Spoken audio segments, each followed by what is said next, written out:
Hello दोस्तों, आपका स्वागत है हमारे इस चैनल पर।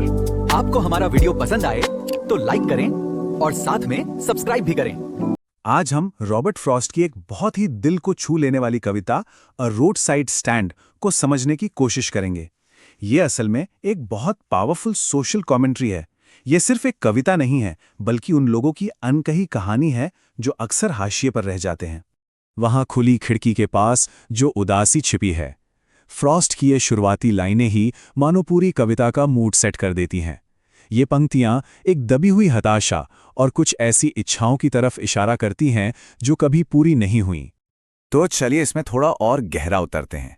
ये कविता असल में दो अलग अलग दुनियाओं के टकराने की कहानी है। एक तरफ है गांव के गरीब लोग जिनकी एक बहुत ही मासूम सी बचकानी सी चाहत है, और दूसरी तरफ हैं शहर के अमीर लोग जो उनकी तरफ देखना तक गवारा नहीं करते। ये कनेक्शन के लिए एक बेताब पुकार है जो अनसुनी रह जाती है। तो कहानी के पहले हिस्से में चलते हैं, एक स्टैंड जो बड़ी दयनीयता से गुहार लगा रहा है। यहाँ हम उस छोटे से रोड साइड स्टैंड के सीन को समझेंगे जो इस पूरी कहानी के बिल्कुल सेंटर में है। देखिए, यहाँ एक बात समझनी बहुत जरूरी है।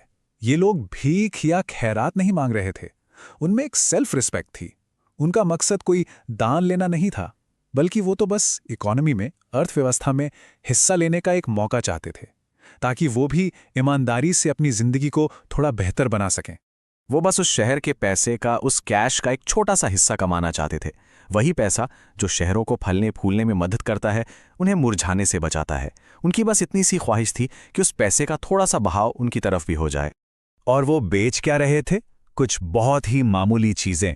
लकड़ी के बक्सों में जंगली बेर, टेढ़ी गर्दन वाले सुनहरे कद्दू और पहाड़ों के खूबसूरत नज़ारे के बीच आराम करने के लिए एक जगह।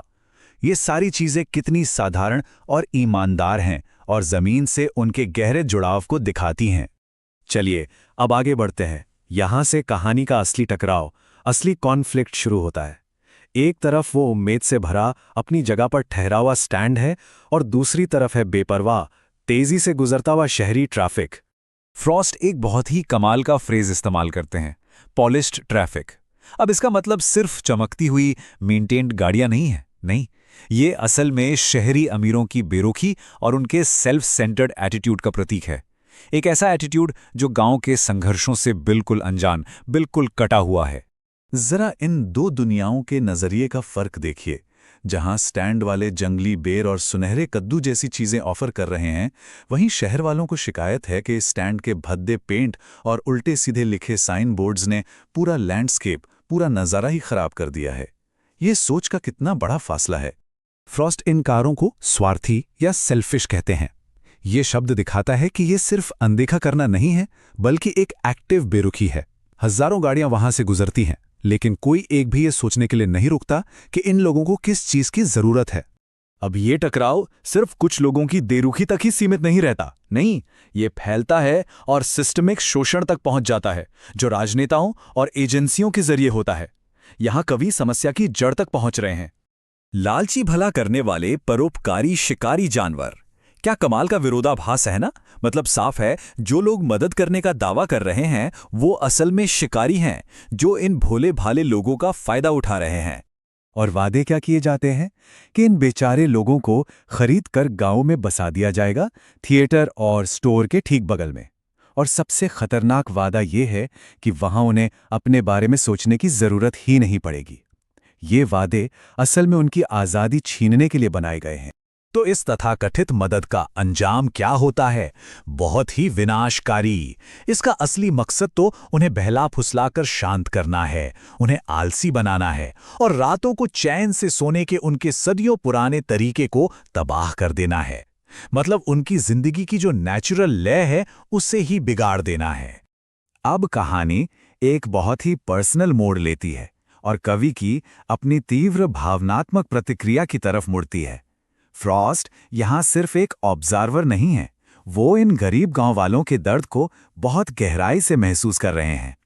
उनके कभी न खत्म होने वाले दुख को देखकर कवि के मन में एक बहुत ही चौंकाने वाला, एक हताशा से भरा ख्याल आता है।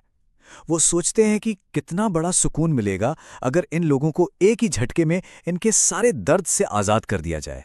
लेकिन अगले ही पल जब वो वापस अपने होश में आते हैं तो वो पूरी तरह से पलट जाते हैं। वो सोचते हैं कि अगर कोई उनके पास आके कहे कि वो उन्हें धीरे से उनके दर्द से मुक्त कर देगा तो उन्हें कैसा लगेगा। ये लाइन उनके गहरे मानवीय जुड़ाव और सहानुभूति को दिखाती है।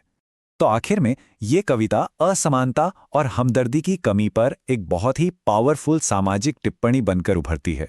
तो चलिए इसके जो मुख्य टेकअवेज हैं उन पर एक नज़र डालते हैं। यहाँ हम इन दो दुनियाओं का आमना सामना देख सकते हैं। एक तरफ है एक बचकानी सी बेकार की इच्छा और एक गहरा भरोसे वाला दुख, तो दूसरी तरफ है आगे की सोचने वाला दिमाग, बेरुखी और झूठे वादे।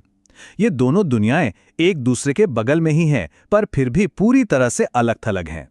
असल में ये कविता एक ऐसे समाज की पोल खोलती है जहां अमीर लोग उन कठोर सच्चाइयों से पूरी तरह सुरक्षित रहते हैं जिनका सामना हाशिए पर पड़े लोगों को रोज करना पड़ता है। ये सामाजिक और आर्थिक अन्याय की एक बहुत तीखी आलोचना है। कविता दो दुनियाओं के बीच की खाई का जिक्र करती है और ये हमें एक बहुत ज़रूरी सवाल पर सोचने के लिए मजबूर कर देती है। आज के दौर में ये दुनियाएं एक दूसरे से कितनी दूर हैं?